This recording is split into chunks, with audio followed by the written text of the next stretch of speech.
The live TV, सच सबसे आगे। नमस्कार, द लाइव टीवी देख रहे हैं आप। आपके साथ मैं हूं आदित्य कुमार। नवाब मलिक ने समीर वानखेड़े की पोल तो खोली ही, उसके साथ साथ पूर्व मुख्यमंत्री देवेंद्र फडणवीस की एक एक पोल खोल दी और सीधे सीधे बताया कि इनका कनेक्शन अंडरवर्ल्ड से था।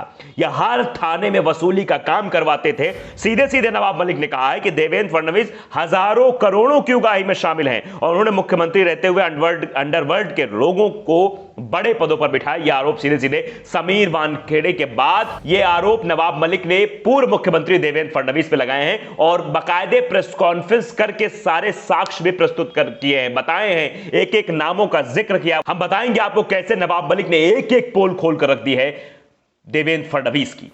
तो सबसे पहले उन्होंने नाम लिया हैदर आजम का।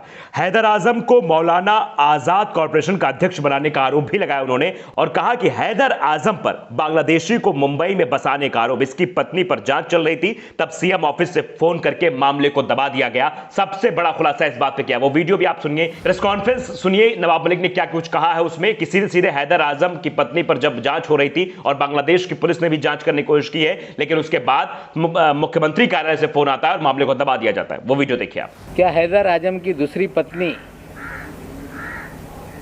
जो बांग्लादेशी है,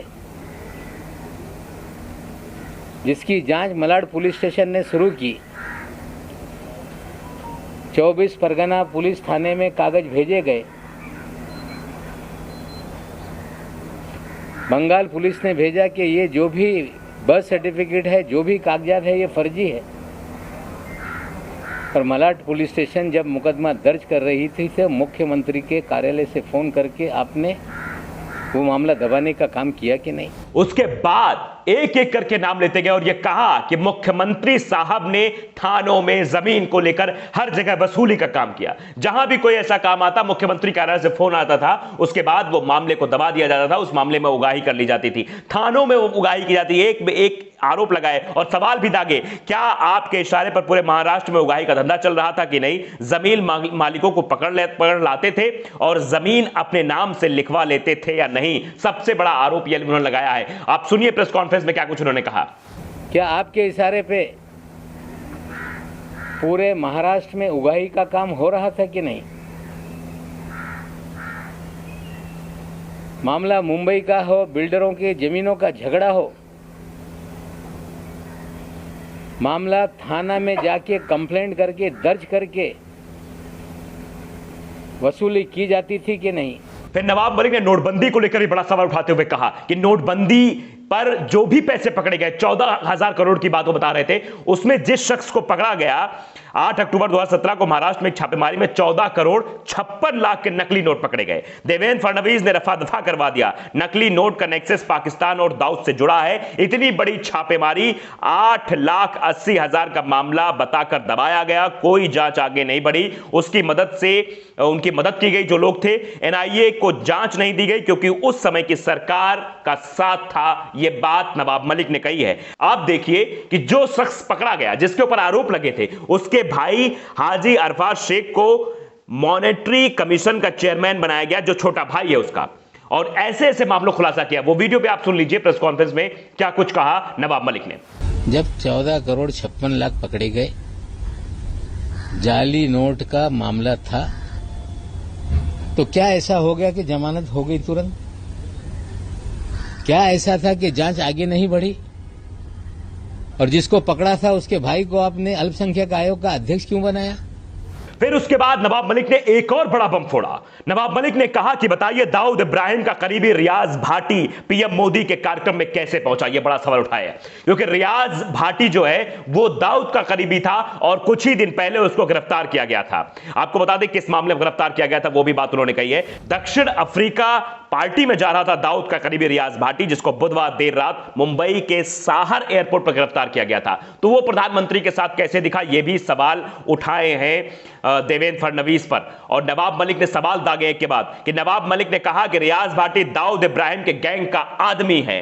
वो डबल पासपोर्ट के साथ पकड़ा जाता है और 2 दिन में छूट जाता है, वो आपके कार्यक्रमों में क्यों नजर आता था? देश के पीएम इस शहर में आए और रियाज भाटी उस कार्यक्रम में पहुंच गया बिना स्कैनिंग के। ऐसे कैसे वो पहुंच गया? इतना बड़ा आरोपी प्रधानमंत्री की रैली में पहुंच जाता है, उनके कार्यक्रम में पहुंच जाता है, ऐसे कैसे पहुंच जाएगा जब तक मुख्यमंत्री का साथ नहीं होगा? यह नवाब मलिक ने कहा और नवाब मलिक ने एक एक खुलासे किए हैं, एक एक बातें निकालकर सामने रख दी है। देवेंद्र फडणवीस को कटघरे में खड़ा कर दिया है, बड़ा आरोप लगाया है किस तरह से पहले थानों में उगाई की जाती है।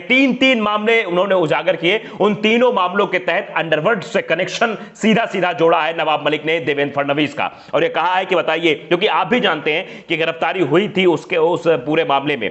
नवाब मलिक ने हाइड्रोजन बम फोड़ा है, बताएं फडणवीस अंडरवर्ल्ड डॉन दाऊद इब्राहिम या करीबी रियाज भाटी कौन है? सवाल भी पूछा है सीधे सीधे कि रियाज भाटी के बारे में बताइए, कौन है रियाज भाटी? रियाज भाटी आप भी जानते हैं, जो मैंने अभी पहले खबर बताई कि उसको मुंबई एयरपोर्ट से गिरफ्तार किया गया था। उसके पास डबल मतलब पासपोर्ट थे, जाली पासपोर्ट थे, इसलिए उसे गिरफ्तार किया गया था और वो करीबी भी था दाऊद इब्राहिम का। और यह भी कहा कि उस समय आप मुख्यमंत्री थे, आप बताइए कि इस रियाज भाटी ने फिर प्रधानमंत्री मोदी के साथ कैसे फोटो खिंचवाई थी?